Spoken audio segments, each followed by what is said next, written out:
విన్నాం.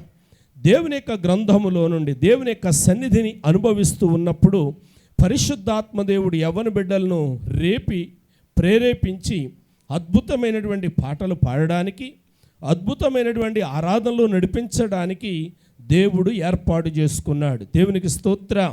అంటే దేవుని యొక్క సన్నిధానానికి మనం ఎప్పుడు వచ్చినా కానీ దేవుని యొక్క సంకల్పం ఏమిటి అని అంటే ఆయన చేతులెత్తి మనల్ని దీవించాలి, ఆయన చేతులెత్తి మనల్ని ఆశీర్వదించాలి అని చెప్పి ఆయన కోరుకుంటూ ఉంటాడు. ఆయన ఆశీర్వదించడానికి ఆయన మందిరానికి మనం రావాలి అని చెప్పి ఆయన కోరుకుంటూ ఉంటాడు. అలా సంఘాన్ని దీవించే క్రమంలో పరిశుద్ధాత్మదేవుడు దైవజనుడైనటువంటి మోషేకు చెప్పాడు, మోషే నా ప్రజలైనటువంటి వారితో ఇలాగూ చెప్పు. ఏం చెప్పాలి? విశ్రాంతి దినము కాకుండా మరి 7 పర్యాయాలు నా దగ్గరికి వచ్చే మార్గాలను నేను తెలియచేస్తూ ఉన్నాను. ఒక్కొక్క పర్యాయము ఒక్కొక్క పండుగగా చేసుకొని నా ప్రజలైనటువంటి వారు నా దగ్గరికి రావాలి. నా దగ్గరికి వచ్చినప్పుడల్లా, నన్ను ఆరాధించినప్పుడల్లా నేను చేతులెత్తి వారిని దీవిస్తాను. దేవునికి స్తోత్రం, హల్లెలూయా. అంటే ఆయన దగ్గరికి మనం ఎందుకు రావాలి అని కనుక ఆలోచన చేస్తే ఆయన కనికరము కోసం మనం రావాలి, ఆయన కటాక్షం కోసం మనం రావాలి, ఆయన యొక్క దీవెన కోసం మనం రావాలి. అలాగైతే ఎలా రావాలి అని ఆలోచన చేసినప్పుడు ఎలా రావాలో, ఎప్పుడు రావాలో తండ్రే దేవుడు జ్ఞాపకం చేశాడు. ఆ క్రమంలో మనము పండుగలను జ్ఞాపకం చేసుకుంటూ ఉన్నాం. 7 పండుగలను అంటే విశ్రాంతి దినాలతో పాటు 7 పండుగలను మన పితరులైనటువంటి వారికి దేవుడిచ్చాడు. మొదటి పండుగ ప్రియులారా మనం జ్ఞాపకం చేసుకున్నాము. రెండవ పండుగను కూడా మనం జ్ఞాపకం చేసుకున్నాం. మొదటి పండుగ పస్కా, రెండవ పండుగ పులియని రొట్టెల పండుగ. అంటే ఒకటి ప్రాధాన్యంగా మొట్టమొదటిగా విశ్రాంతి దినాన్ని మనం మర్చిపోకూడదు. దానిని ఆచరిస్తూనే, దానిని పాటిస్తూనే, అంటే పునరుద్ధాన దినాన్ని ఆరాధన చేస్తూనే 7 పండుగలను మనం జరిపించుకోవాలి. మొదటి పండుగ పస్కా, రెండవ పండుగ పులియని రొట్టెల పండుగ. 2 పండుగలను గురించి మనం నేర్చుకున్నాం. నేటి దినాన్ని 3వ పండుగను గురించి జ్ఞాపకం చేసుకుందాం. 3వ పండుగ పేరు ఏంటంటే ప్రథమ ఫలముల పండుగ. ఈ పండుగకి మరో పేరు కూడా ఉంది. ఏం పేరు? కోతకాలపు పండుగ. దేవునికి స్తోత్రం కలిగిన గాక. ఏ పండుగమ్మా? కోతకాలపు పండుగ. మొదటి పేరు ఏంటంటే ప్రథమ ఫలముల పండుగ. రెండో పేరు ఏంటంటే అండి చెప్పాలి, కోతకాలము పండుగ. కొందరికి 2 పేర్లు ఉంటూ ఉంటాయి. ఏ పేరు పిలిచినా ఆమె అండి. ఐసు అన్న ఆమె, ఆ ఇంట్లో చిన్నది కాబట్టి చిన్నపిల్ల అన్న ఆమె. నాకు కూడా 2 పేర్లు ఉన్నాయి. ఏ పేరు పెట్టి పిలిచినా నేనే. కాబట్టి పిల్లల పేర్లు 2 ఉన్నాయి అని చెప్పి కన్ఫ్యూజ్ అవ్వాల్సినటువంటి అవసరం లేదు. రండి నేటి ధ్యానము కొరకై ప్రారంభములో లేవ్యాకాండము 23వ అధ్యాయము, లేవ్యాకాండం 23వ అధ్యాయము 9-10 వచనాలు చదువుకుందాం. మోషేకు ఎలాగూ సెలవిచ్చాను, నేను మీకు ఇచ్చుచున్న దేశమునకు మీరు వచ్చి దాని పంట కోయినప్పుడు మొదటి పంటలో యాజకుని యొద్దకు తేవలను. చాలు. చదవడం లేఖనాన్ని కృపగలిగిన దేవుడు మన కొరకు దీవించునుగాక. వినండి ప్రియమైనటువంటి దేవుని బిడలారా, తండ్రి అయినటువంటి దేవుడు దైవజనుడైనటువంటి మోషేకి ఇలాగ ఆజ్ఞాపించాడు. వెనక ఉన్నటువంటి వారు కొంచెం బాగా ఆలకించాలి, గమనించాలి, మనసు పెట్టాలి. తండ్రి అయినటువంటి దేవుడు దైవజనుడైనటువంటి మోషేకు ఇలా జ్ఞాపకం చేశాడు. ఏమని జ్ఞాపకం చేశాడు అని గనక ఆలోచన చేస్తే, మోషే ఇలాగూ సెలవిచ్చాను మోషేకి. ఏమని సెలవిచ్చాను? ఆయన అంటున్నాడు, నీవు ఇశ్రాయేలీలతో ఇట్లనుము అని అంటూ ఉన్నాడు. ఏం చెప్పాలి అని గనక ఆలోచన చేస్తే జాగ్రత్తగా ఇక్కడ మనం గమనించగలిగితే 10వ వచనములో ఆయన ఏమంటున్నాడు అని అంటే, నేను మీకిచ్చుచున్న దేశమునకు మీరు వచ్చి దాని పంటను కోయునప్పుడు, వినండి బిడ్డలారా, నేను మీకిచ్చుచున్న దేశమునకు మీరు వచ్చి, అంటే ఇంకా ఇవ్వలేదు, రాబోతూ ఉన్నటువంటి దినాలను గురించి పరిశుద్ధాత్మ దేవుడు తెలియచేస్తూ ఉన్నాడు. అంటే ఈ ప్రవచనము, ఈ మాట పరిశుద్ధాత్మ దేవుడు ఎలా తెలియచేస్తూ ఉన్నాడు అని అంటే, ఈ దేశమును గురించి 2 మాటలు బైబిల్ గ్రంథంలో వ్రాయబడ్డాయి. ఈ దేశమును గురించి ఏమని వ్రాయబడ్డది అని అంటే, మొదటిది వాగ్దాన దేశం. ఏ దేశం అమ్మ? వాగ్దాన దేశం. ఎందుకు వాగ్దాన దేశం అంటే, ఇంకా పొందుకోలేదు. ఇంకా కానా పొందుకున్నారా? కానాలోకి ఇంకా వెళ్ళారా? వెళ్ళలేదు. కానీ దేవుడు ప్రామిస్ చేస్తూ ఉన్నాడు, దేవుడు వాగ్దానం చేస్తూ ఉన్నాడు. దేవుడు ప్రియులారా ఇశ్రాయేలు ప్రజలకి ఒక అభయం ఇస్తూ ఉన్నాడు. ఇదిగో నేను మీకు ఒక దేశాన్ని ఇవ్వబోతూ ఉన్నాను, అది వాగ్దాన దేశం. అంటే నేను ప్రామిస్ చేస్తూ ఉన్నాను. వాగ్దానం అంటే ప్రామిస్. ఆయన ప్రామిస్ చేసి చెప్తా ఉన్నాడు, ఇదిగో నేను మీకు ఒక దేశాన్ని ఇవ్వబోతూ ఉన్నాను. దేవునికి స్తోత్రం. అది ఏ దేశము అని కనుక ఆలోచన చేస్తే బైబిల్ గ్రంథములో ఆ దేశమును గురించి ఏమని వ్రాయబడ్డది అని అంటే, అది వాగ్దాన దేశం. అంటే మన పితరులతో ముందుగానే మాట్లాడుతూ ఉన్నాడు, మన పితరులతో ముందుగా మాట్లాడుతూ ఉన్నాడు. ఇంకా ఆ దేశాన్ని చూడకముందే, ఇంకా ఆ దేశంలోనికి వెళ్ళకముందే, ఇంకా ఆ దేశాన్ని పొందుకోకముందే, ఇంకా ఆ ఫలములను అనుభవించకముందే, ఇంకా ఆ భూభాగాన్ని పొందుకోకముందే దేవుడు వాగ్దానం ఇస్తూ ఉన్నాడు. వాగ్దానములోనే ఇశ్రాయేలు ప్రజలు సంతోషపడతా ఉన్నారు.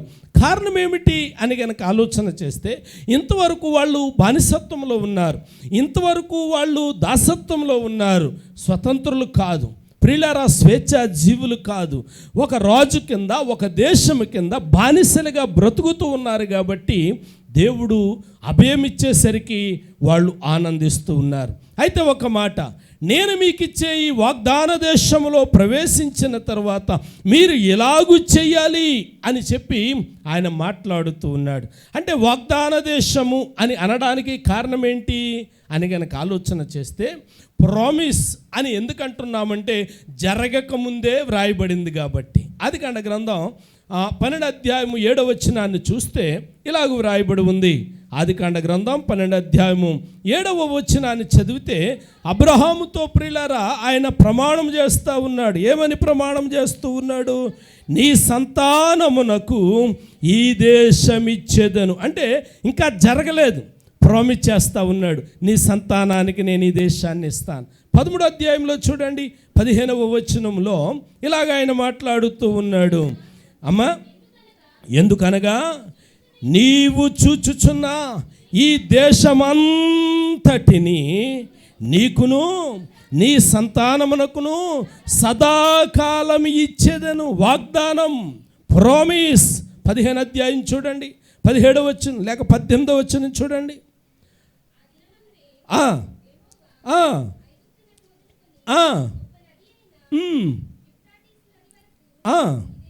21కి వచ్చేయండి.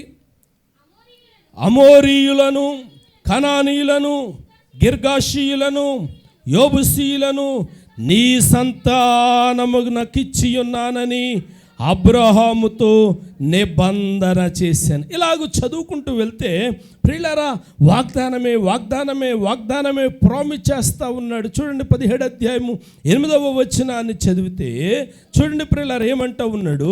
నీకును నీ తరువాత నీ సంతతికి నీవు పరదేశివై ఉన్న దేశమును అనగా కానానును దేశమంతటిని నిత్య స్వాస్థ్యముగా వారికి ఇచ్చి వారికి దేవుడనయ్యుందును. వినండి ప్రియులారా, ఈ లేఖనాలు చదువుతూ ఉన్నప్పుడు వాగ్దానం కనబడుతూ ఉంది. ఇంకా చాలా విషయాలు ప్రియులారా, చాలా వచనాలలో ఈ మాటలు మనం చదువుతున్న 50వ అధ్యాయంలో చూడండి, 50వ అధ్యాయం 24వ వచనంలో, 50వ అధ్యాయము 24వ వచనంలో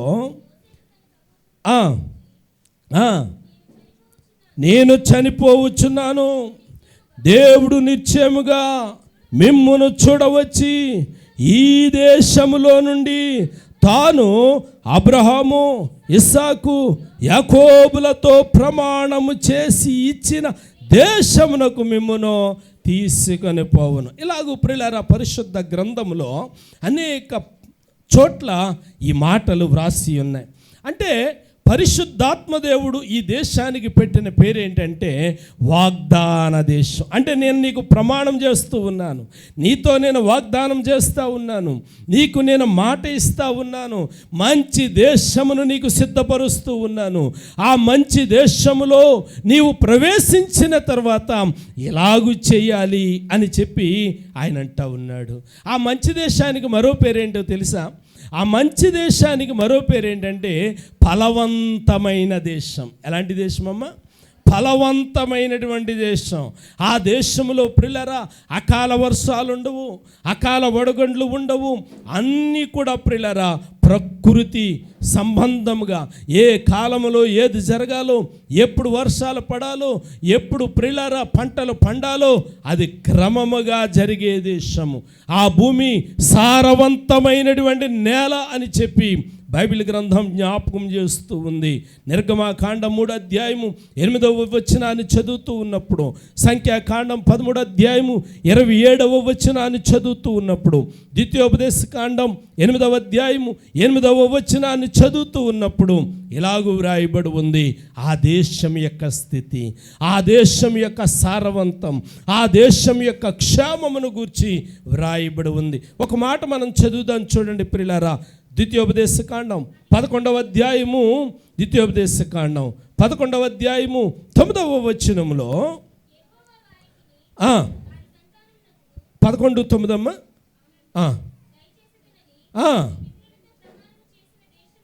నీ పితరులతో ప్రమాణము చేసిన దేశమున, అనగా పాలు తేనెలు ప్రవహించు దేశం. వినండి ప్రియులారా, అది ఎలాంటి దేశం అంట?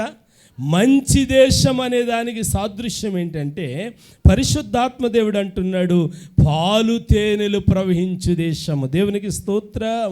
అంటే ప్రియులారా సమృద్ధి, శ్రేష్టమైనటువంటి పంటలు పండే దేశం.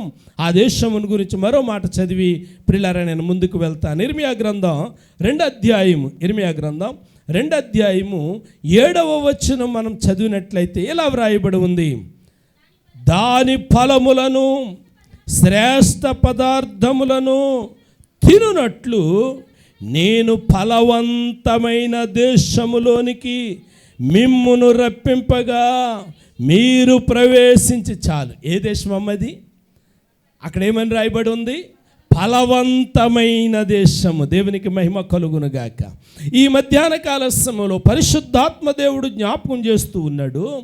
మన పితరులైనటువంటి ఇశ్రాయేలీలు ప్రజలతో ఆయన అన్నాడు, బిడ్డలారా మీరు 7 పండుగలను కూడా నా నామ మహిమార్థమై మీరు జరిగించాలి. ఒక్కొక్క పండుగను మీరు జరిగించేటప్పుడు ఈ చొప్పున మీరు చేయాలి. పస్కా పండుగ ఇలాగూ మీరు చేయాలి, పులియని రొట్టెల పండుగ ఇలాగూ మీరు చేయాలి అని ఆయన సెలవిచ్చాడు. 3వ పండుగ దగ్గరికి వచ్చేసరికి ఇది ఏ పండుగ అని గనక ఆలోచన చేస్తే ప్రథమ ఫలముల పండుగ. ఏ పండుగమ్మా? లేవియాకాండానికి వచ్చేద్దాం, 23వ అధ్యాయము. ప్రియులారా ప్రథమ ఫలముల పండుగ అంటే దేవుడు ఏమని జ్ఞాపకం చేస్తూ ఉన్నాడు అని గనక ఆలోచన చేసినట్లయితే, ఏదైతే వాగ్దాన దేశం అని చదువుకున్నామే, ఏదైతే ఫలవంతమైన దేశము అని చదువుకున్నామే, ఈ ఫలవంతమైనటువంటి దేశాన్ని దేవుడు మనకి ఇయ్యబోతూ ఉన్నాడు. దేవునికి స్తోత్ర. ఈ సారవంతమైన దేశాన్ని దేవుడు మనకి ఇయ్యబోతూ ఉన్నాడు అని చెప్పి ఆయన జ్ఞాపకం చేస్తూ ఉన్నాడు. అయితే ఆ దేశములో మీరు ప్రవేశించిన తర్వాత, ఆ దేశములో మీరు వెళ్ళిన తర్వాత మీరేం చెయ్యాలి, ఎలాగూ దేవుని మహిమపరచాలి అని గనక ఆలోచన చేసినట్లయితే ఆ సారవంతమైనటువంటి దేశమే ఈనాడు నీవు నేను కూర్చున్నటువంటి మహిమ కలిగినటువంటి సంఘం. దేవునికి స్తోత్రం కలిగినగాక. హల్లెలూయా. కానాను దేశము ప్రియులారా ఈ మహిమ కలిగినటువంటి సంఘం. ఈ సంఘములోనికి వచ్చినటువంటి మనం చేతులెత్తి ఆయనను ప్రాధేయపడుతూ ఉన్నప్పుడు దేవుని యొక్క కనికరము మన మీద ఉండాలి అని అంటే ఈ స్థలమందు చేయబడు ప్రార్థన మీద ఆయన కనుదృష్టి ఉండాలి అని అంటే విజయ గీతం మన నోట్లో ఉండాలి. దేవునికి స్తోత్రం అనే పదం మన నోట్లో ఉండాలి. మన పితరులైనటువంటి వారికి నోట్లో ఇంకా మాంసం ఉండగానే మరలా సాయంకాలం గురించి ఆలోచన చేసేవారట. ప్రియులారా, కనీసం నోట్లో ముద్ద దిగిన తర్వాత అడిగితే బాగుండిపోయాను, కనీసం నోట్లో అది వెళ్ళిన తర్వాత అడిగితే బాగుండిపోయాను. ఇంకా నోట్లో ఉండగానే మోషే దగ్గరకు వచ్చి, మోషే, మేము ఐగుప్తు దేశంలో ఏం తిన్నాం? కూరగాయలు తిన్నాం, కీరకాయలు తిన్నాం, ఉల్లిగడ్డలు తిన్నాం అని చెప్పి మోషే దగ్గర అడుగుతూ ఉన్నారు. ఇంత శ్రేష్టమైనటువంటి ప్రియులారా భోజనం తింటూనే ఉన్నారు, ఆహారం తింటూనే ఉన్నారు, మధురమైనటువంటి జలపానం చేస్తూనే ఉన్నారు. ఇంకా నోట్లో ఉండగానే మరలా ప్రియులారా వారు అడుగుతూ ఉన్నారు. ప్రియులారా, ఈ మధ్యాహ్న కాల సమయంలో కృప కలిగిన దేవుని పాదాల దగ్గరకు వచ్చినటువంటి మనం దేవుని స్తుతిస్తూ ఉన్నప్పుడు, దేవుణ్ణి ఆరాధన చేస్తూ ఉన్నప్పుడు ఆయన ఈ స్థలమందు చేయబడు ప్రార్థన మీద ఆయన కనుదృష్టి ఉండాలి. దేవునికి స్తోత్రం. ఆయన చెవులు ప్రియులారా ఈ స్థలంలోనికి ఉంచాలి. ఆయన మన ప్రార్థన ఆలకించాలి అని అంటే ప్రియులారా మనము ఎలాగు చేయాలి అని అంటే ఎలాగున చేయాలి. ఏం చెయ్యాలి? రండి ప్రియులారా 23వ అధ్యాయము 10వ వచనానికి మనం వచ్చినట్లయితే అక్కడ ఏమని వ్రాయబడి ఉంది అని గనక ఆలోచన చేస్తే, నేను మీకు ఇచ్చుచున్న దేశమునకు వచ్చిన తరువాత మీరు కోతకాలములో దాని పంటను కోసినప్పుడు, జాగ్రత్తగా వినండి, దాని పంటను కోసినప్పుడు మొదటి పంటలో ప్రియులారా మొదటి భాగాన్ని దేవుని దగ్గరికి తేవాలి. జాగ్రత్తగా వినండి, దేవుని దగ్గరికి తేవాలి, యాజకుని దగ్గరికి తేవాలి. జాగ్రత్తగా వినండి, ఎందుకు తేవాలి? దేవుడు అన్నాడు, మీ పంటను మొదటి ఫలాన్ని, ప్రథమ ఫలాన్ని కోతకాలంలో దేవుని దగ్గరికి తేవాలి అన్నాడు. ఎందుకు తేవాలి అని గనక ఆలోచన చేస్తే, మొదటిది మనము ఆశీర్వదించబడినట్లుగా తేవాలి. దేవునికి స్తోత్రం. మొదటిది ఎందుకు తేవాలమ్మా? మనము ఆశీర్వదించబడినట్లుగా తేవాలి. ఎవరైతే అర్పణ తెచ్చారో వారు కోరుకోవలసింది ఏంటంటే, నేను ఆశీర్వదించబడాలి అని చెప్పి ఫలము తేవాలి. తెచ్చేవారు పూర్ణ మనస్సుతో అర్పణ తేవాలి. ఒకటి, నేను దీవించబడాలి అనే కోరికతో తేవాలి. రెండవది, మందిరములో పరిచర్య చేస్తూ ఉన్నటువంటి యాజకుడు పోషించబడాలి అని తేవాలి. జాగ్రత్తగా గమనించండి, 2 మాటలు నేను జ్ఞాపకం చేశాను. ఒకటి చెప్పండి, తెచ్చిన వారు అర్థమవట్లేదా, లేకపోతే వినపట్టలేదా, లేకపోతే అమ్మ అర్పణ తెచ్చినటువంటి వారు ఎలా తేవాలి? ఆశీర్వదించబడినట్లుగా తేవాలి.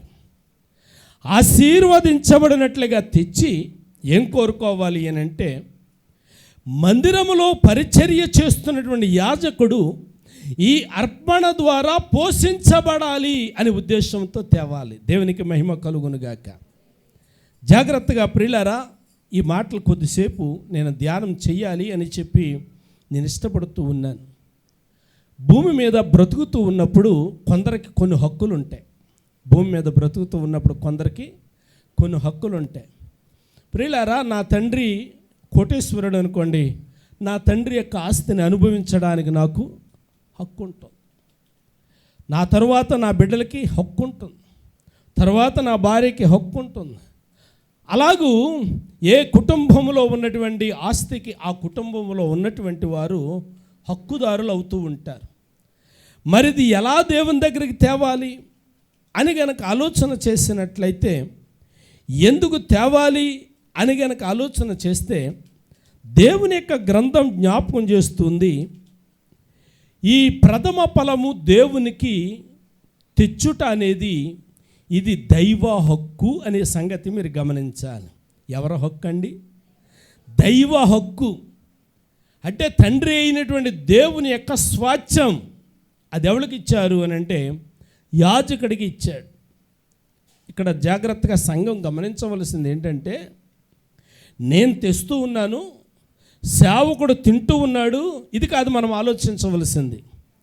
సంఘం ఏం ఆలోచన చేయాలి అని అంటే, దేవుడు నాకు ఇచ్చాడు, దేవుడు నాకు ఇచ్చిన దానిని ఆయన చెప్పాడు తీసుకురమ్మని, తెమ్మని ఆయన చెప్పాడు. ప్రతి విశ్రాంతి దినమున తెచ్చే అర్పణలు కాకుండా, 10వ భాగము కాకుండా, పండుగలలో ఆయన మరలా మనకి ప్రత్యేకంగా జ్ఞాపకం చేస్తూ ఉన్నాడు. ప్రత్యేకంగా జ్ఞాపకం చేస్తున్నటువంటి ఈ ప్రథమ ఫలము దేనిలో తీసుకురావాలి అని గనక ఆలోచన చేస్తే, కేవలము పంటలో మాత్రమేనా అని గనక ఆలోచన చేస్తే, కేవలము పంటలో మాత్రమే కాకుండా 9, 10, 11, 12 వచనాలు కూడా చదివితే ప్రతి విషయము కూడా పరిశుద్ధాత్మ దేవుడు చాలా స్పష్టంగా వ్రాసాడు.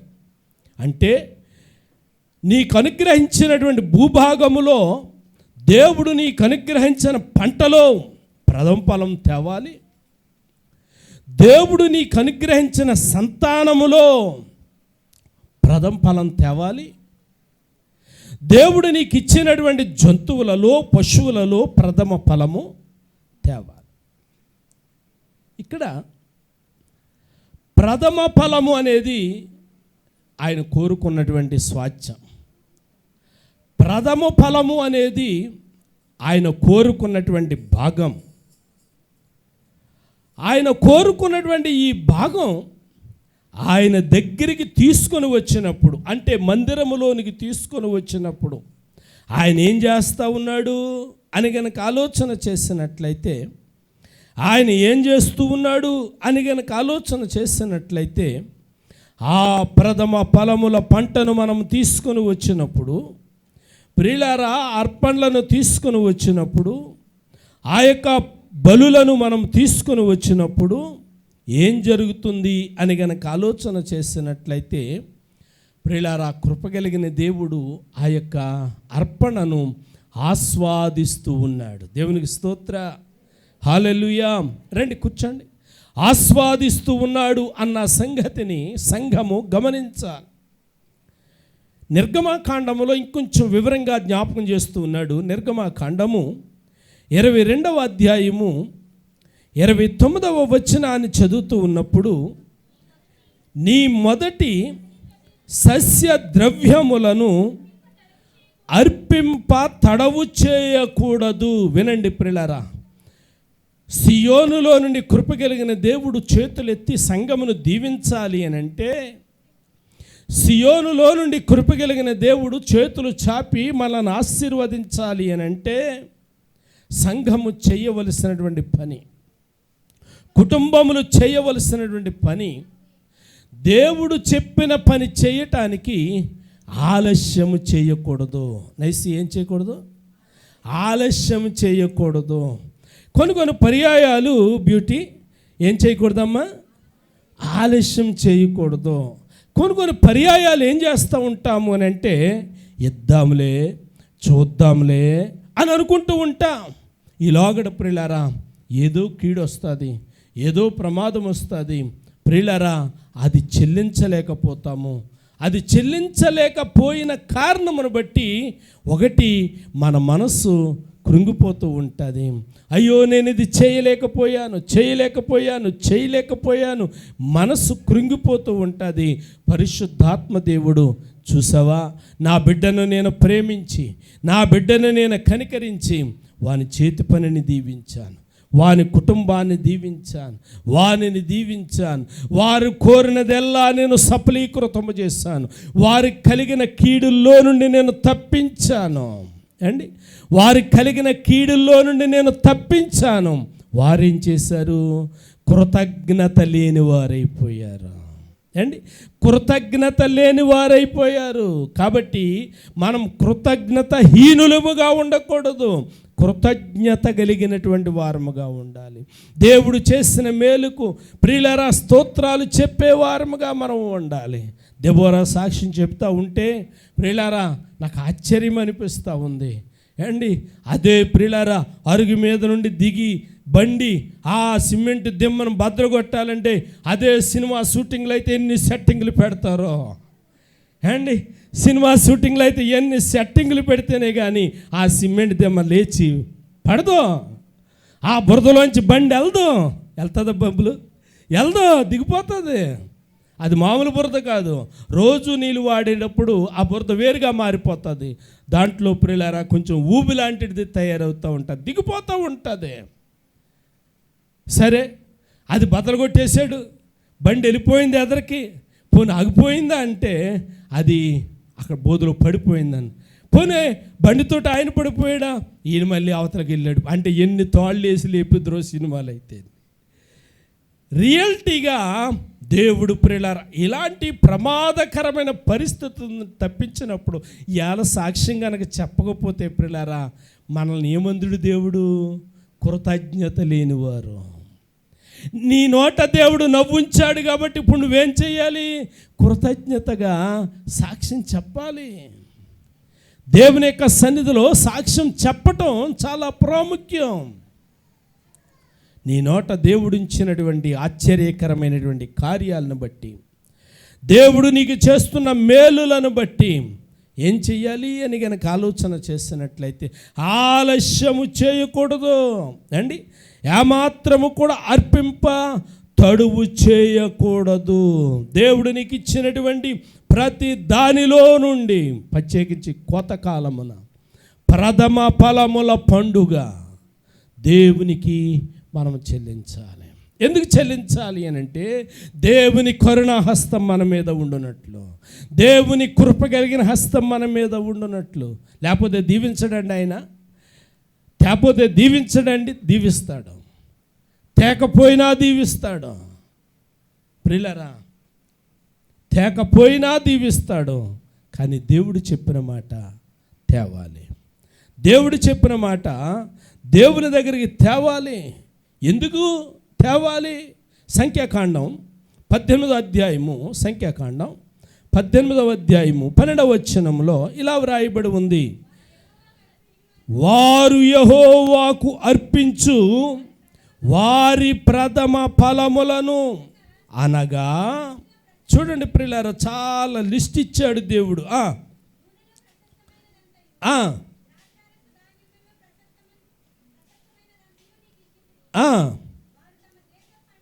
వారు తమ దేశపు పంటలన్నిటిలో యెహోవాకు తెచ్చు ప్రథమ ఫలములు నీవియగును. వినండి ప్రియులారా, ఇప్పుడు తండ్రి అయినటువంటి దేవుడు యాజకుడితో మాట్లాడుతూ ఉన్నాడు. ఏమంటా ఉన్నాడు అని అంటే, నా ప్రజలైనటువంటి వారు నేను వారికి ఇచ్చినటువంటి భూభాగములో నుండి వారు ఇప్పుడు అర్పణలు తీసుకుని వస్తారు. కోతకాలంలో వారికి ఉన్నటువంటి పంట ఏదైతే ఉందో, అది గోధుమ కావచ్చు, యవలు కావచ్చు, వరి కావచ్చు, ద్రాక్ష కావచ్చు, ప్రియులారా పంట ఏదైనా కానీ దానిలో నుండి తెచ్చినప్పుడు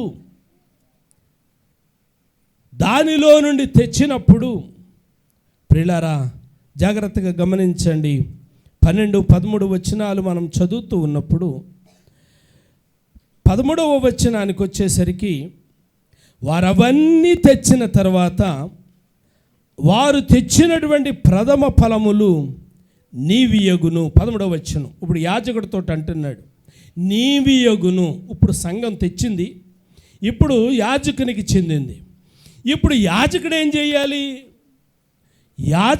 చేయాలి అని కనుక ఆలోచన చేస్తే గమనించండి ప్రియులారా, యాజకుడు ఏం చేయాలి అని అంటే, ఇప్పుడు యాజకుడు దేవుడు వారి చేతులను బలపరుచున్నట్లుగాను, వారి పొలముల మీద, వారి పంటల మీద ఆయన కనికరము ఉండునట్లుగాను, వాటిని కొంచెం అన్నీ కలిపి గంపలో వేసుకొని బలిపీఠము దగ్గరికి తెచ్చి దేవుని యొక్క సన్నిధిలో యాజకుడు విజ్ఞాపన చేయాలి. దేవునికి స్తోత్ర. విజ్ఞాపన చేయాలి. ఎలా విజ్ఞాపన చేయాలి అని కనుక ఆలోచన చేస్తే ప్రియులారా, ఉదాహరణకి ఈ నెల ఒక సోదరి 1000 రూపాయలు దశంభాగం ఇచ్చారు. 1000 రూపాయలు దశంభాగం ఇచ్చారు. వచ్చే నెల 900 ఇచ్చారు. పోయిన నెల 1000 రూపాయలు ఇచ్చారు. ఈ నెల 900 ఇచ్చారు. ఇప్పుడు పోయిన నెల 1000 రూపాయలు ఇస్తే ఈ నెల దేవుడు దీవించిన దాన్ని బట్టి 1100 ఇవ్వాలి, కానీ ఎక్కువ ఇవ్వాలి, కానీ తక్కువ అవ్వకూడదు. కానీ తక్కువ ఇచ్చింది. ఇప్పుడు యాజకుడు ఏం చెయ్యాలి అని కనుక ఆలోచన చేస్తే, ఇప్పుడు యాజకుడు ఈ అర్పణను తీసుకొని ప్రార్థన చెయ్యాలి. ఏమని ప్రార్థన చేయాలి? ప్రభువా, ఈ బిడ్డ యొక్క చేతులు మీరు బలపరిచారు. పోయిన నెలలో ఇంత అర్పణ వీరు తెచ్చారు. ఈ నెలలో ఇంత అర్పణ తీసుకురాలేకపోయారు అని అంటే దానికి కలిగిన కారణం వారి యొక్క పని ఏదైనా దెబ్బతిందా, వారి పొలం ఏదైనా దెబ్బతిందా, వారి యొక్క వ్యవసాయములు ఏవైనా పాడైనయా, వారి ఉద్యోగములు ఏమైనా పాడైనయా, వాటిని గూర్చి యాజకుడు జ్ఞాపకము చేస్తూ ఏదైతే వారు కోల్పోతూ ఉన్నారో కోల్పోయిన దానిని తిరిగి మరలా వారికి దేవుడు ఇచ్చేలాగా యాజకుడు ఏం చేయాలి? ప్రార్థన చెయ్యాలి. దేవునికి స్తోత్రం. ఎప్పుడైతే యాజకుడు ప్రార్థన చేస్తాడో అప్పుడు ప్రియులారా ఆయన కనికరిస్తాడు. దేవునికి స్తోత్రం కలుగును గాక. ఇక్కడ దేవుని యొక్క లేఖనాలను మనం చదువుతూ ఉన్నప్పుడు 18వ అధ్యాయంలో 12 నుండి మనం అలా చదువుకుంటూ వస్తూ ఉన్నప్పుడు ప్రియులారా, అలా మనం చదువుకుంటూ వస్తూ ఉన్నప్పుడు కొంతమంది అంటుంటారు, ఏమండి ఈ అర్పణ మందిరానికి అట్టుకెళ్తున్నా, కొబ్బరికాయలు కాసినవి దేవుడి దగ్గరికి అట్టుకెళ్తున్నా, ఆనపకాయలు కాసినవి, గుమ్మడికాయలు కాసినవి, వరి పండింది దేవుడి దగ్గరికి అట్టుకెళ్తున్నా అంటే కొంతమంది హేతువాదులు అంటారు, దేవుడు తింటాడా అంటారు. దేవుడు తిండు. దేవుడు చెప్పాడు ఎవరు తినాలో. దేవుడు చెప్పాడు అది ఎవరు తినాలో. ఓసారి దైవజనులు యేసన్న గారిని ఒక అమ్మ భోజనానికి రమ్మందంట. భోజనానికి రమ్మంటే వస్తానమ్మా అంటున్నారంట యేసన్న గారు. ఖాళీ లేదు, వస్తానమ్మా అని. ఆ అమ్మేమో అడుగుతుంది, ప్రతి వారం అడుగుతుందంట. ప్రతి వారం అడుగుతూ ఉంటే అయ్యగారు వస్తాను అంటున్నారు, ఖాళీ లేక వెళ్ళట్లేదంట. ఒక వారం సడన్గా అమ్మా వచ్చే వారం మీ ఇంటికి భోజనానికి వస్తున్నాను అన్నారంట యేసన్న గారు. అప్పుడు అంతవరకు ఆ ఇంట్లో అమ్మకి సమృద్ధిగానే ఉంది.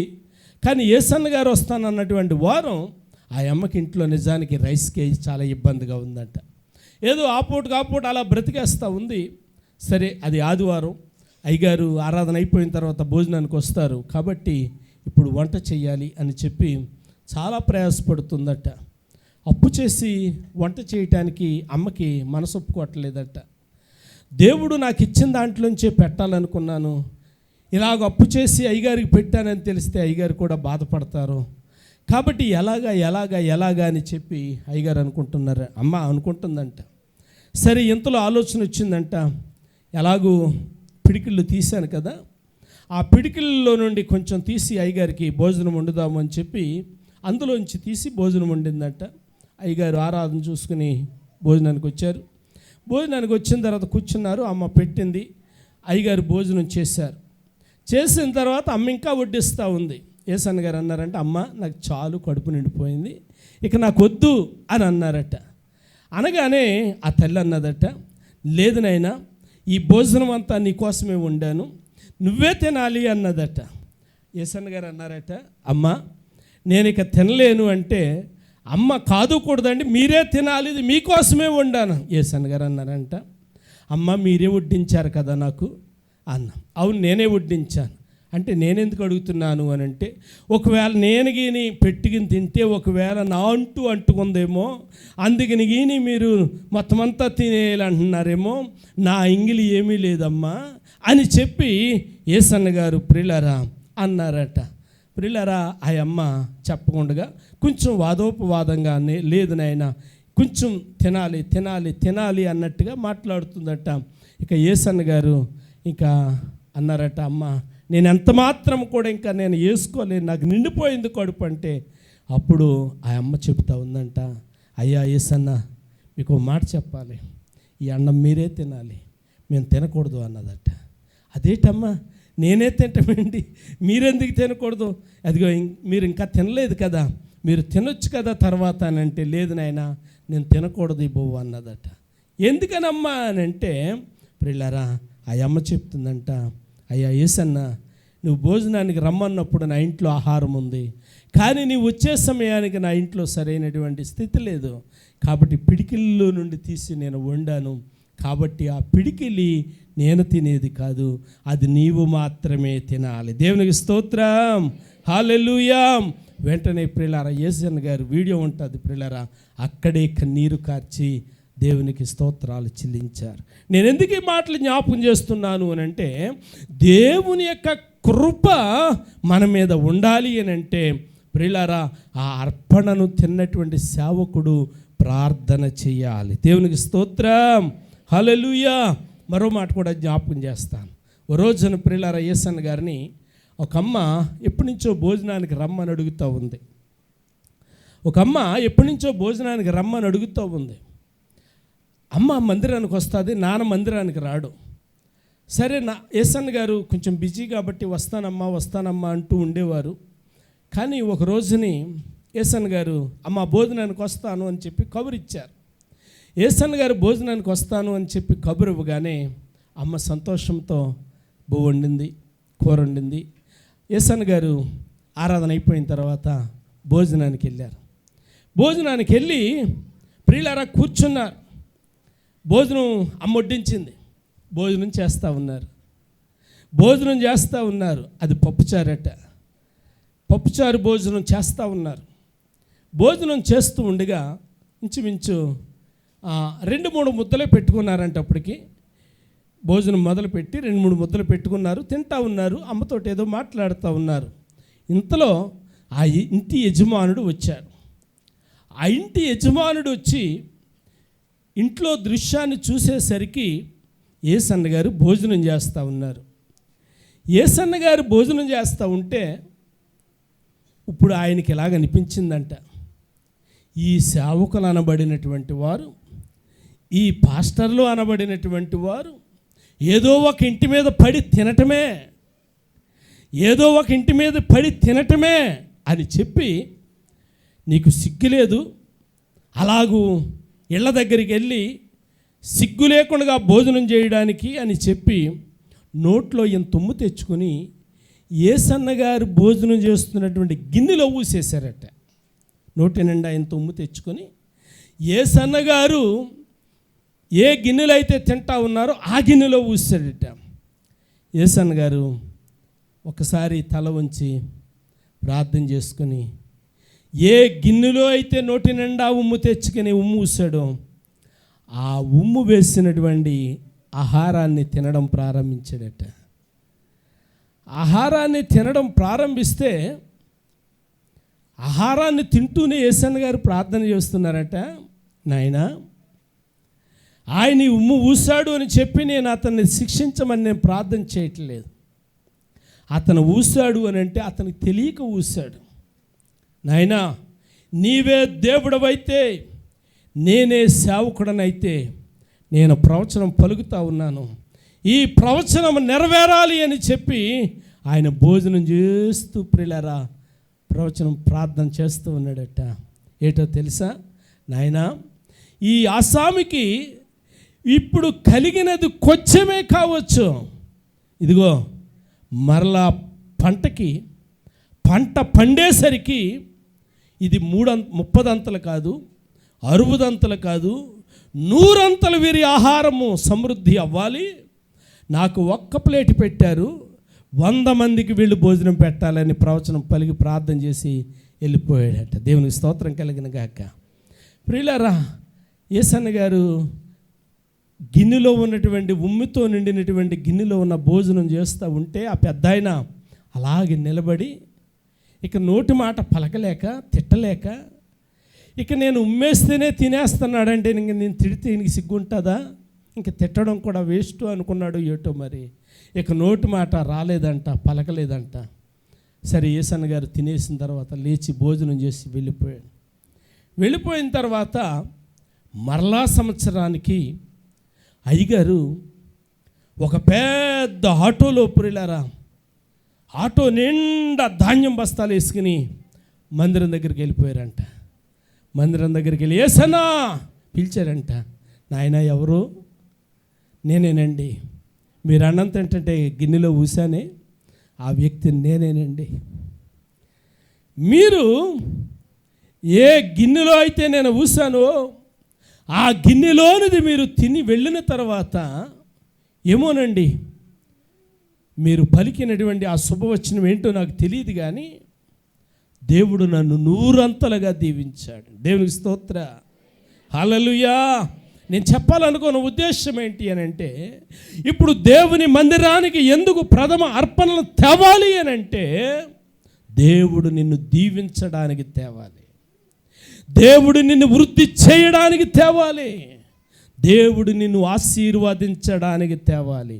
అయ్యి బాబోయ్, మనం ఇంత తట్టుకుపోతున్నాము, పాస్టర్ గారు తినేస్తారా?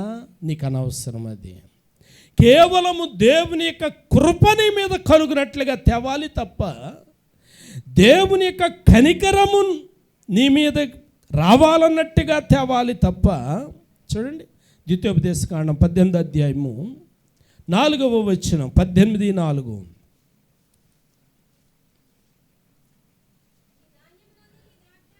నీ ధాన్యములోను, నీ ద్రాక్షారసములోను, నీ నూనెలోను ప్రథమ ఫలములను, నీ గొర్రెల మొదటి బొచ్చును అతనికి ఇయ్యవలెను. ఎవరికి? యాజకునికి ఇయ్యవలెను. అంటే మందిరములోనికి తేవలను. ఎందుకు? 5వ వచనం, నిత్యము యెహోవా నామమున నిలిచి సేవ చేయుటకు నీ గోత్రములన్నిటిలోనూ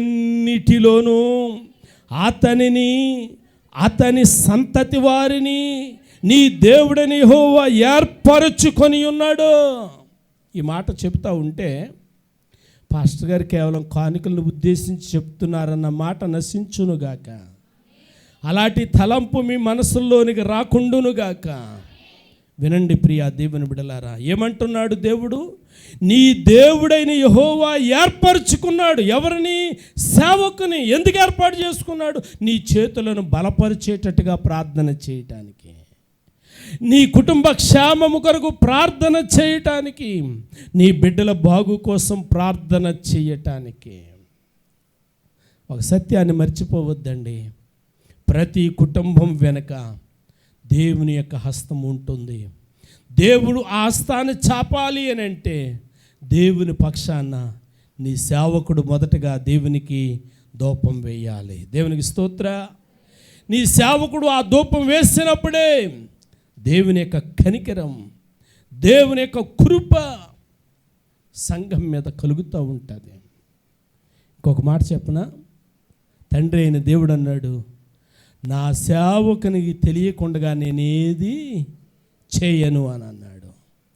అంటే ఒక కుటుంబం దీవించబడాలి అంటే, ఒక వ్యక్తి దీవించబడాలి అని అంటే, ఆ కుటుంబం కానీ ఆ యొక్క సమాజము కానీ వ్యక్తి కానీ ఏం చెయ్యాలి అని అంటే, దేవుడు నీకు ఇచ్చిన దానిలో నుండి 3వ పండుగ ప్రథమ ఫలముల పండుగలలో ప్రథమ ఫలములను ఖచ్చితముగా దేవుని దగ్గరికి తేవాలి.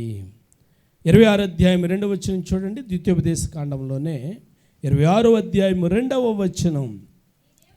నీ దేవుడని యెహోవా నీకిచ్చుచున్న నీ భూమిలో నుండి నీవు కూర్చుకొను భూఫలములన్నిటిలోనూ ప్రథమ ఫలములను తీసుకొని గంపలో ఉంచి, నీ దేవుడని యెహోవా తన నామమునకు మందిరమును ఏర్పరచుకొను స్థలమునకు వెళ్ళి ఆ దినములలో నుండి యాజకుని యొద్దకు పోయి. వినండి, ఇప్పుడు మందిరంలోనికి వెళ్ళిన తర్వాత అది ఎవరి చేతికి ఇవ్వాలి? ఆ సమయంలో నీ సముఖములో ఉన్నటువంటి యాజకుని చేతిలో ఆ అర్పణను పెట్టాలి. దేవునికి స్తోత్ర. ఆ అర్పణ యాజకుని చేతిలో పెట్టినప్పుడు ప్రియులారా, ఆ గంప ఆ యాజకుడు తీసుకొని దేవుని యొక్క బలిపీఠం ఎదుటిగా ఉంచి, సేవకుడు ఏం చేస్తాడట? ప్రార్థన చేస్తాడు. దేవునికి స్తోత్రం కలిగిన గాక. ప్రభునందు ప్రియమైనటువంటి దేవుని బిడ్డలారా, ఇది కట్టడ.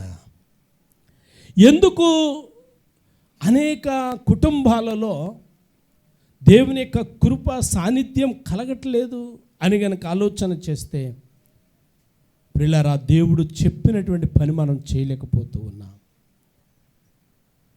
దేవుడు చెప్పినట్లుగా మనం చేయలేకపోతూ ఉన్నాం. ఏదో ప్రారంభంలో తోట కొనుక్కున్న కొత్తలో ప్రియులారా దింపు తీస్తే పాస్టర్ గారు ఇదిగోండి 1000 కాయలు అడ్డాయండి, 10 కాయలు పట్టుకొచ్చామండి. ఈ చెట్టు మొదటగా కాసిందండి. ప్రారంభంలో తోట కొనుక్కున్న ప్రారంభంలో, చేను కొనుక్కున్న ప్రారంభంలో, ఏదో సంపాదించుకున్న ప్రారంభంలో బాగానే ఉంటుంది. రాను రాను ఏమైపోతుంది? మర్చిపోతూ ఉన్నాము. ప్రియ దేవుని బిడ్డలారా, మర్చిపోతూ ఉన్నాము. కృప కలిగిన దేవుడు జ్ఞాపకం చేస్తూ ఉన్నాడు. నెహెమ్యా గ్రంథము 10వ అధ్యాయము 35వ వచనంలో చూడండి, ముగించేస్తాను. నెహెమ్యా గ్రంథం 10వ అధ్యాయము 35వ వచనం. అమ్మా, మరియు మా భూమి యొక్క ప్రథమ ఫలములను, సకల వృక్షముల ప్రథమ ఫలములను ప్రతి సంవత్సరము ప్రభు మందిరమునకు మేము తీసుకొని వచ్చినట్లుగా నిర్ణయించుకొంటిమి. ఒక సంవత్సరం అంటారా? కాదు ప్రియులారా, ఇశ్రాయేలీయులు ఏ నిర్ణయం చేసుకున్నారు?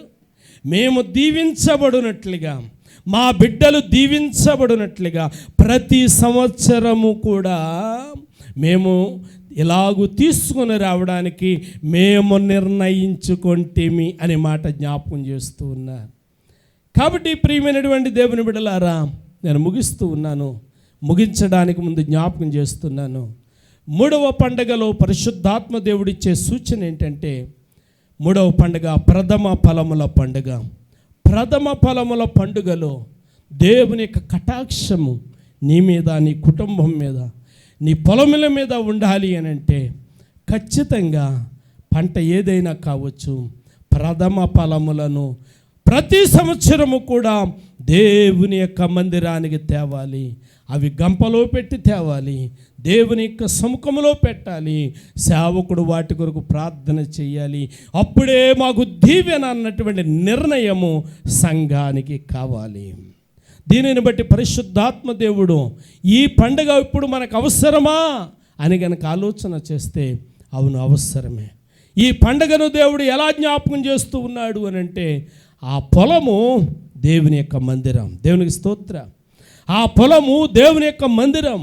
ఈ మందిరంలోనికి వచ్చి ప్రియులారా, దేవుని యొక్క సన్నిధిలో గోజాడుతూ ఉన్నప్పుడు, ఏడుస్తూ ఉన్నప్పుడు, నీ అంతరంగంలో ఉన్నటువంటి మనోవేదనలను, దుఃఖములను తొలగిస్తూ ప్రతి దానిని కూడా నెరవేరుస్తూ ఉన్నప్పుడు, దుఃఖంలో ఉన్నప్పుడు, వ్యాధిలో ఉన్నప్పుడు, రోగముతో ఉన్నప్పుడు దేవుని యొక్క సన్నిధిలో ప్రాధేయపడి బ్రతిమలాడి దేవుణ్ణి అడిగాము. దేవుడు కనికరించాడు. ఇప్పుడు దేవుడు కనికరించిన కారణము చేత దేవుడు మన చేతులను బలపరుచున్నట్లుగా దేవుని సన్నిధికి తెచ్చి ఇవ్వాలి. అపోస్తుల కార్యంలో 2వ అధ్యాయంలో పరిచర్య జరుగుతుంది బలంగా. ఎప్పుడైతే పరిచర్య బలంగా జరుగుతూ ఉందో తండోపతండాలుగా వస్తూ ఉన్నారు. ఎప్పుడైతే తండోపతండాలుగా వస్తూ ఉన్నారో పేతురు గారు భోజనాలు పెట్టడం ప్రారంభించారు. భోజనాలు పెట్టడం ప్రారంభిస్తే ఆహారం తక్కువైపోతుంది, ఆదాయం తక్కువైపోతుంది. అప్పుడు పేతురు గారు ఇలా అడుగుతారు, మీలో ఎవరైనా ప్రేరేపించబడిన వారుంటే దేవుని పనికి ఇవ్వండి అని అంటే ఇవ్వడం ప్రారంభించారు. ఇవ్వడం ప్రారంభించి ప్రియులారా, వారు ప్రభు పని కొరకు ఎలాగిచ్చారు, ప్రభు పనిని ఎలా ప్రోత్సహించారు అని గనక ఆలోచన చేసినట్లయితే ఒక మాట చదివి ప్రియులారా నేను ముగించేస్తాను. 36, 37 వచనాలు చదవండి. అపోస్తుల కార్యాలు 4వ అధ్యాయము 36, 37. కుప్రాలో పుట్టిన లేవీయుడగు యోసేపు అను ఒకడుండెను. ఇతనికి అపోస్తలులు హెచ్చరిక పుత్రుడు అని అర్థమిచ్చు బర్నబా అను పేరు పెట్టి ఉండిరి. ఇతడు భూమి గలవాడయ్యుండి దానిని అమ్మి దాని వెల తెచ్చి అపోస్తుల పాదముల యొద్ద పెట్టెను. ప్రియులారా, ఇంటికి వెళ్ళి మాట చదవండి.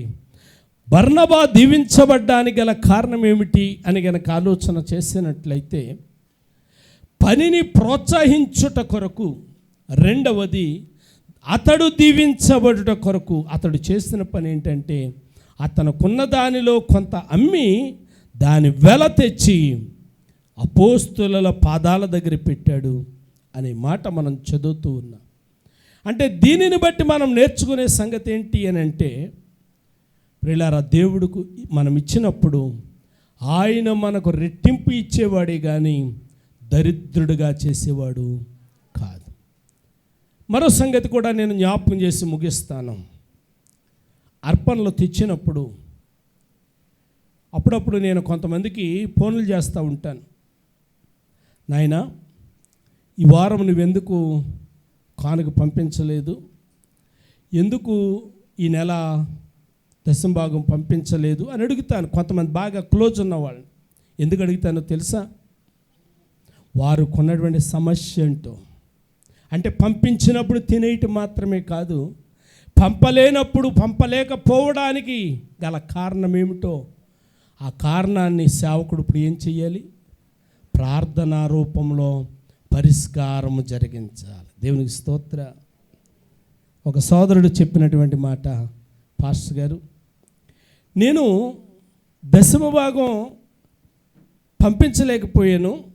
పంపించలేకపోతే మీరు ఫోన్ చేస్తే నాకు కొంచెం కంగారు వచ్చింది, సిగ్గు అనిపించింది అన్నాడు. నేను అన్నాను, నాయన, నిన్ను సిగ్గుపరచడానికి నేను ఫోన్ చేయలేదు. దేవుడు నిన్ను బలపరచలేనప్పుడు నిన్ను సిగ్గుపరచడానికి ఫోన్ చేయలేదు. నీకు కలిగిన పరిస్థితి తెలుసుకోవటానికి ఫోన్ చేశాను. ఇదండి పరిస్థితి, కంపెనీలో కొంచెం ఇబ్బంది అయింది, డ్యూటీ నుంచి తప్పించారు అని చెప్పినప్పుడు, ప్రియులారా, తిరిగి ప్రార్థన చేయటం ప్రారంభించా, ధూపం వేయడం ప్రారంభించా.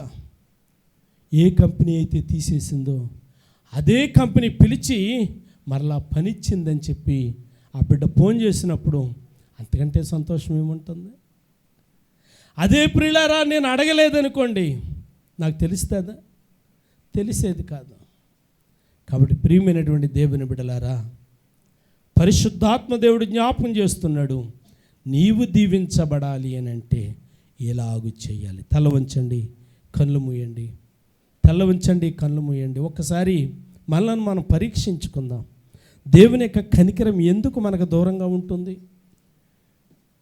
ప్రియులారా, ఏదో నేను ఆశించి చెప్పేది కాదు సుమా, దేవుడు నిన్ను దీవించుట కొరకు నేను చెప్పేది.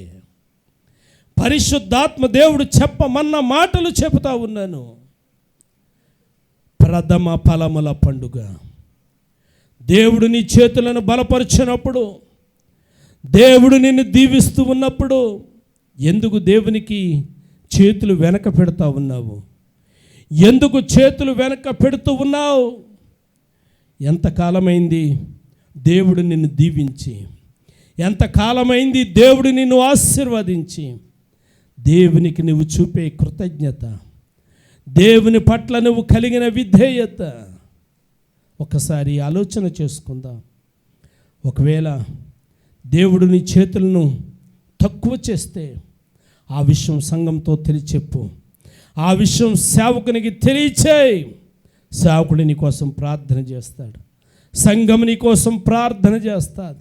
కోల్పోయినటువంటి స్థితి మరలా దేవుడు నీకు ఇచ్చును, కోల్పోయినటువంటి భాగ్యాన్ని దేవుడు మరలా నీకు ఇచ్చును. నీ పొలములను దేవుడు కనికరిస్తాడు, నీ పంటలను దేవుడు కనికరిస్తాడు, నీ పశువుల మీద ఆయన కటాక్షము నిలుస్తూ ఉంది. అలా నిలవాలి అనంటే దేవుని యొక్క సన్నిధిలో మనస్ఫూర్తిగా ప్రియులారా దేవుని మాటకు లోబడాలి, దేవుని మాటకు విధేయులం కావాలి. ప్రార్థన చేద్దాం. పరిశుద్ధుడైన మా తండ్రి, గనుడా, మహోన్నతుడా, నీకు వందనాలు. ఇంతవరకు చెప్పినటువంటి వాక్యాన్ని మీరు విన్నారు. ఇదిగో నాయనా, బిడ్డలు దాన్ని అర్థం చేసుకోవడానికి సహాయం చేయండి. విన్న వాక్యము కుటుంబాలకు, సంఘానికి దీవెనకరముగా మార్చండి. యేసు నామమున అడుగుచూ ఉన్నాను తండ్రి, ఆమేన్, ఆమేన్. అందరూ లేచి నిలబడదాం. మన మధ్యలో బాబురావు గారు ఉన్నారు, వందనాలు తెలియజేస్తున్నాను.